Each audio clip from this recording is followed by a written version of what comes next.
Shri Gurubhyo Namaha. In this session, we will be moving deeper into Satyam, which has been loosely translated in English as truthfulness. But in Sanskrit, Satyam is a deeper concept. Sat is one of the three characteristics of Brahman as described in Sat Chit Ananda. Sat is also a virtue as in being truthful, refraining from falsehood and distortion of reality in one's expressions and actions. At the spiritual level, Satyam has to be understood along with its complementary word Rutam. The indescribable, unitary, ultimate, unchanging reality is Brahman. And that is one truth, Sat. But this supreme reality is not a mere existence, it is supremely aware, so it becomes consciousness. Again, such a consciousness is dynamic. This dynamic consciousness is a power. This power can move into action. For example, if river is the entire cosmos, then the water in it is Satyam and the flow in it is Ritam. Like sun and its rays, sun is the source and the one truth Satyam, while the rays are the Ritam, the first truth Sat formulates itself leading to the working of that truth which is Ritam. It is this dynamism that brings out different realities. Like the single sun produces different rays. Similarly, Ekam Sat Vipra Bahudha Vadanti. The same ultimate truth manifests as different realities through different illumined individuals. Now, let us absorb the spiritual understanding of Satyam and Rutam as a dharma. If Satyam is truth, then Rutam will be the way to remain truthful. The Brihadaranyaka Upanishad says that even the weak are the most powerful when they are true. And truth is the highest dharma, greatest power. Tasmat dharmat param nasti. अथो अबलियान बलियान समाशंसते धर्मेण यथा राज्ञैवं यो वै सः धर्मः सत्यं वै तत् तस्मात् सत्यं वदन्तमाहुः धर्मं वदति इति धर्मं वा वदन्तं सत्यं वदति इति. In these lines of the Brihadaranyaka Upanishad, it says, there is nothing higher than Satyam. So, even a weak man hopes to defeat a stronger man through righteousness, dharma, as one contending with the king. The righteousness, dharma, is verily the truth. Therefore, they say about a person speaking of truth, he speaks dharma. Or about a person speaking of dharma, he speaks of truth. For both these are dharma. Thus, Satya and Dharma are both coming from the same unitary source, like the sun and its rays. Dharanam sarva vedanam sarvatirthavagahanam satyam cha bruvatam nityam samam va syan navasamam. The understanding of the entire Vedas and the merit gained by visiting all Tirtha Kshetras is equal to or in par with the merit gained by simply speaking truth. Yachhalenabhisanyuktam satyarupam vrishaiva tat satyameva pravaktavayam paravaryam vijanata. Deceitful words and words that conceal the truth are nothing but falsehood and will give the fruits of falsehood only. Hence, one must carefully evaluate truth and untruth, good and bad, and then speak only what is plain truth. In the Mahabharata war, Yudhishthira says, Ashwathama hataha kunjaraha. These were the true words. Indeed, an elephant named Ashwatthama was dead. But Yudhishthira spoke those words with an intent to fool the Kauravas. He wanted Drona to misunderstand this as the death of his son Ashwatthama and lose his morale in the war and give up the war. So Yudhishthira's words were mixed with the intent to deceive. Hence, he faced the consequences of being untruthful over time. वाच्यार्था नियताः सर्वे वाङ्मूला वाग्विनिसृताः तांस्तु यः स्तेनयेद् वाचं स सर्वस्तेयकृन्नरः. Meanings are associated with words and meanings depend on the words for their manifestation. Only when a word is used, certain meaning is revealed. This way, word and meaning are naturally connected. Thus, falsity means kidnapping the connection between word and meaning, thus giving rise to the crime of breaking a sacred bond. That is why Shastras ask people to keep a tab on the tongue, to control words that come from the mouth. It is called Vang Niyamanam. The fundamental Vag Niyamanam was introduced in the earlier sessions. If you can recollect, we had gone through Satyam bruyat priyam bruyat na bruyat satyam apriyam priyam chananrutam bruyat esha dharmas sanatanaha. Speak truth, speak only truth. Speak truth with kind words. If there is no need to speak an unkind truth, please omit it. Do not speak lies to please others. And these are called Sanatana Dharma. Bhadram bhadramiti bruyat bhadramityeva va vadet shushkavairam vivadam cha na kuryat kenachit saha. What is auspicious must be conveyed auspiciously. What is inauspicious and unpleasant must also be conveyed with soft and auspicious words. Meaning, even if the words to be used are painful, may there be compassion in the heart while speaking to others. Never get into unwanted enmity and quarrels with others. Narun tu dusyan nandrushansavadi nahinataf paramabhyadadita yayasya vacha paravudvijeta natam vadet drushatim papalokyam. Never speak hurtful, cruel words. Never speak insulting words. Never provoke anyone with your words.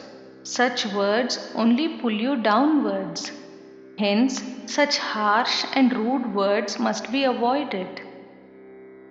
Rohate sayakair vidham vanam parashuna hatam vacha duruktam bibhatsam nasam rohati vakshatam. Plants and trees that have been wounded and cut with an axe grow again, but wounds caused by cruel words don't heal. Parivadam nacha bruyat paresham atmanastatha parivado hi adharmaya prochyate bharatarshabha. Condemning others and ourselves is not good. Condemnation through words is considered adharma. Abusive language, disrespectful words, throwing insults, defaming, blaming others are all adharmic activities. Dharmika guna sampannaha satyarjava samanvitaha duruktavacha bhihitaihi prapnuvanti iha dushkritam. Even a person who is endowed with all dharmic virtues is not spared from the ill effects of unpleasant bad words or lies spoken. Tasmat sadbhirna vaktavyam kasyachit kinchidagratah sukshma gatirhi dharmasya durgneya hyakritatmabhihi. That is why wise people should not give dharmopadesha, the jnana of dharma, to anyone just like that. The subtleties of dharma is very hard to follow and won't be easy for those who have a gross mind. Tasman maunena munayo diksham kuruvanti chadrutaha duruktasya bhayadrajan nabhashante cha kinchana. That is why rishis and munis gave diksha through silence. They did not want any inappropriate words to come out of their mouth. Meaning, even the most illumined ones took extreme care to control their tongue.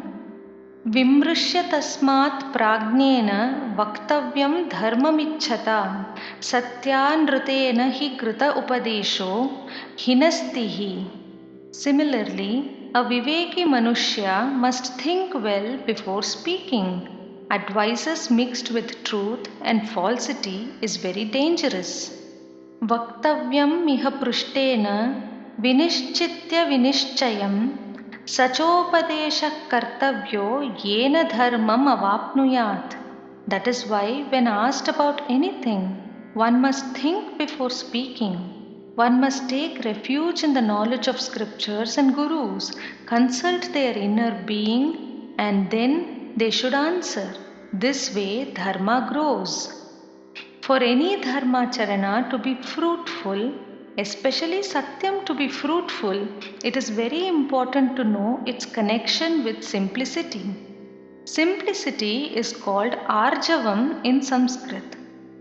When the thoughts, words, and actions have ekarupata, meaning unity, think, say, and do the same thing, it becomes saralata or arjavam, simplicity. Thinking one thing, saying another thing becomes kapata, trickery or deceit. Thus, what is simple is satya and dharma, and what is kapata is adharma. By merging with arjavam, by merging with simplicity, a person gets connected with dharma and naturally with satya. Arjavam dharmamityahuhu adharmo jihmamuchyate. Arjaveneha sanyukto naro dharmena yujyate. Only when one gets connected to simplicity, arjaveneha sanyukto naro dharmena yujyate, man gets connected to dharma. The kind of weightage given to saralata is very high in the scriptures. Sarva vedeshu vasnanam sarva bhuteshu charjavam ubheyete samesyatam arjavam va vishishyate. Knowing all the four Vedas and behaving with saralata with all creatures are the same. The one who knows the Vedas will be endowed with the qualities of humbleness and simplicity, and those who have humbleness and simplicity have already attained the fruit of knowledge. Sarvabhutanukampiyah sarvabhutarjavavratah sarvabhutatmabhutascha savai dharmena yujyate. Those who are compassionate towards all creatures, those who truly understand ahimsa, those who conduct themselves in life with saralata, simplicity, and look upon every other creature with atma bhava, considering everything as Brahman, certainly get the fruits of dharma. They get connected with the true nature of dharma. One other humbleness and simplicity virtue to be followed is abhivadanam. In English, it can be said as the practice of greeting others. Offering respectful salutations or prostrations to elders is called abhivadanam. In today's world, greeting each other with a hello or hi has become a global culture. We greet each other to show attention, suggest a type of relationship, or intentionally make others' presence known, or we show respect when we come in contact with each other. In our Sabhyata, Abhivadanam has a more deeper sphere of influence. Urdhvam prana hyutkramanti yunasthavira ayati pratyutthanaabhivadabhyam punastan pratipadyate. Coming in contact with a jnani who is aged immediately causes a movement in our pranas, and they begin to feel the force of this huge energy presence. When we rise up and offer our pranamas by touching their feet or by doing namaskaram to them, our pranas return to their normal state. This way we do not lose prana shakti. Hence, in our Sabhyata, greeting elders is like the flow of river from higher ground to lower ground. We put ourselves in the lower ground in front of them and we are blessed. Shashtanga Pranama is done to gurus, parents, reverential elders and any jnani. In this form of namaskaram, the person is completely lying on the ground. Women in our culture perform Panchanga Namaskaram only. That is, they bow down from their knees. Namaskaram is to place oneself completely on the ground, letting go of all egos and every thought of self importance and finding the lowest level with the ground. Men of this land are allowed to fall flat upon the ground like a stick. It is called Dandavat Pranamam. But when it comes to women, the seers duly thought of the universal mother aspect, Matrutvam of the divine mother, which is a distinguishing divine principle in woman, and took care not to imply any suggestion of lowering its importance. Thus, they implied that the part of the body which sustains the growth of the fetus during pregnancy and the part that creates within itself the nourishment for the newborn and feeds it should not be allowed to come in contact with the ground. Even in the sense of a gesture of humility, the divine mother in a woman should not be forgotten. Such is our dharma. अभिवादनशीलस्य नित्यं वृद्धोपसेविनः चत्वारि संप्रवर्धन्ते ह्यायुर्विद्या यशोबलम्. Hence, those who reverentially prostrate to elders certainly gain ayu, vidya, yasha and bala. They gain longevity, knowledge, fame and strength. In Sanatana Samskriti, wishing and greeting anyone is not only about knowing a person in the physical world as our friend, elder, colleague, etc. We bow to the divinity in each one of them. We say Namaste, Namahate. No matter what you are here in this world, the divine self, the Atman, is the same in you and me. Hence, I bow to the divinity in you. Pranama literally means to bow down in surrender, reverence and respect. In the modern world, there is a steady decline of humility and reverence in general. We forget the Vinaya Bhava in the age of hi and hello. This has made greeting each other about equality, freedom and a certain flat global culture. We have learnt a lot and gained a lot because of this flat world culture, no doubt. Plus, there is nothing inferior or wrong about greeting each other in any natural way convenient, and certainly every culture has developed its habits over time. Yet, in our timeless tradition, Vinaya finds a very special place, and our ancient seers have beautifully discovered how it is nurtured through Abhivadanam. Training for learning, Vidya, must always be with training for humility, Vinaya.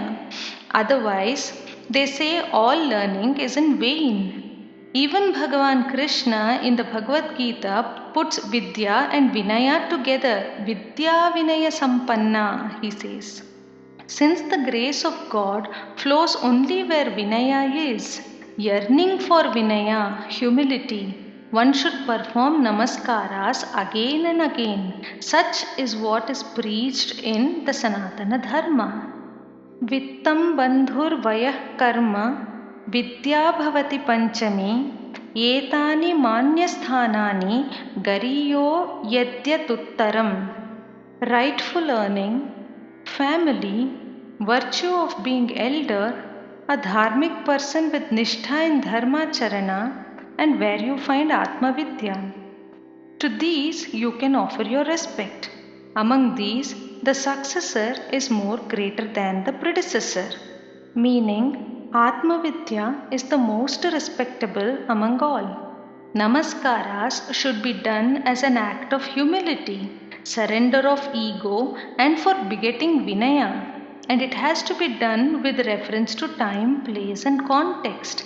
In a crowd, the Namaskara can be done mentally, compensating for the inability to do it with the entire body. Make it deeply with the mind. Make the Namaskara into Manaskara.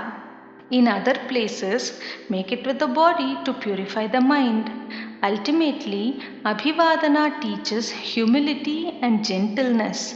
It quietens the ego and brings simplicity. And in such a simplicity, truth is firmly established. Shri Gurubhyo Namaha.